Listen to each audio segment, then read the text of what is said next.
Bismillahirrahmanirrahim. Assalamualaikum warahmatullahi wabarakatuh. The Honorable Dr. Kaharudin SIP and whom as a lecturer, Morphology and Syntax 2025. Before I explain about my answer about the term morphology and syntax, I will introduce myself. Well, my name is Fatima Zahra S. I am from PBI and ID number 20400124019. Okay, my answer number 1.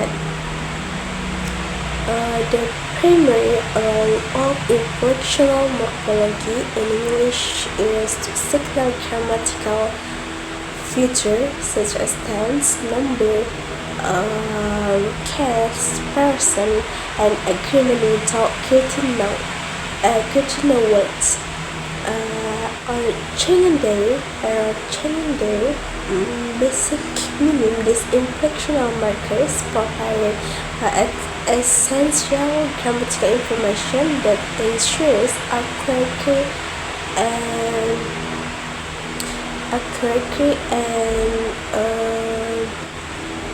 and fluency in communication.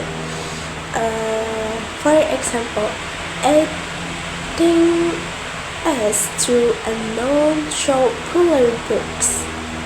Okay, while adding ed to verb indicates but tense pliant, ed pliant.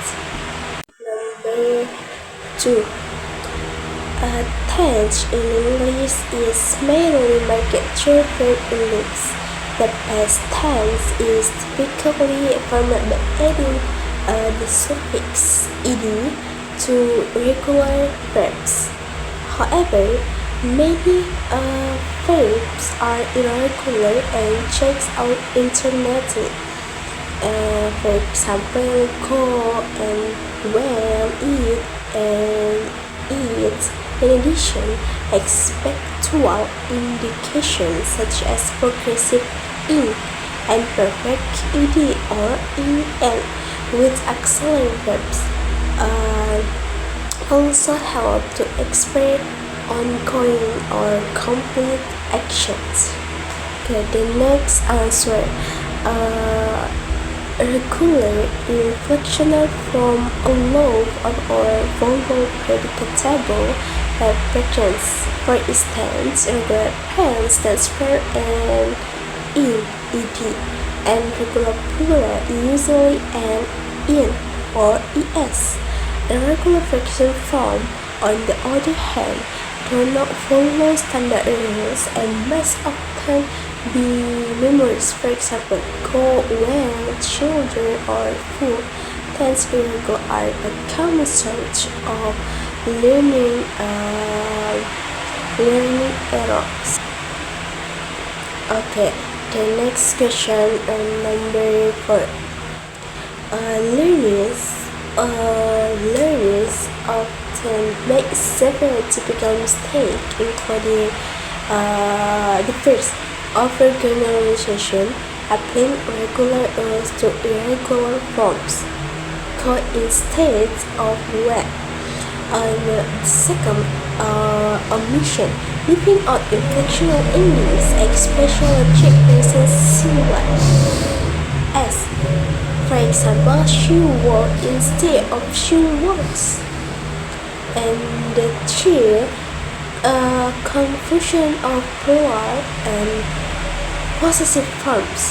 For example, writing the dog's bone instead of the dog's bark.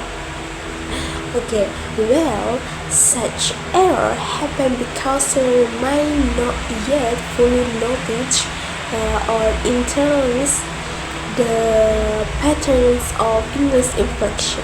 Next, my answer. Several strategies can support learners in mastering verb endings. The first, sentence frames, providing incomplete sentence for learners to complete with the correct verb form.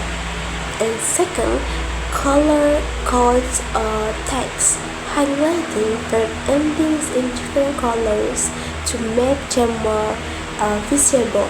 And the truth, clause activity, get feel exercise focus on tense and agreement. So, repetition and meaningful practice. Research show that repeat exposure to correct verb ending improve learning accurate. The next critical question, and my answer is number one. Inflectional movements contribute to fluency and accuracy because they answer that learners use correct grammatical form and speaking and writing. For instance, marketing verbs with is and the present tense or using the correct past tense allow learners to communicate clearly and naturally without mastery of inflectional movement. Speech often sound incomplete or ungrammatical, reducing both clarity and fluency. Okay, the next my answer is second question, a critical question.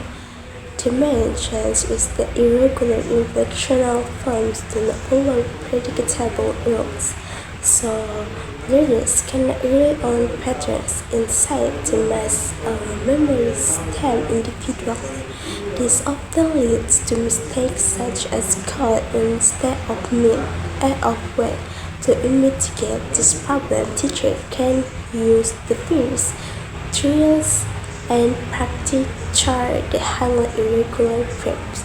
And the second, contextualized learning, where learners see and use irregular forms in real communication. And the last, games and activities like shortening or matching irregular verbs to make memorization more entry. And the last question about the critical question is morphology and syntax. A deeper understanding of inflectional morphology helps learners build grammatically accurate sentences which improve both speaking and writing. In spoken communication, correct use of inflection ensures that meaning is conveyed clearly and listeners can easily follow the message. And in writing communication, it prevents a common mistake in academic or professional contexts, such as confusing plural and possessive. And then overall, it strengthens accuracy, coherence, and confidence in English. That's all for me about the morphology and syntax as segment 3 about the critical question and question real, and thank you.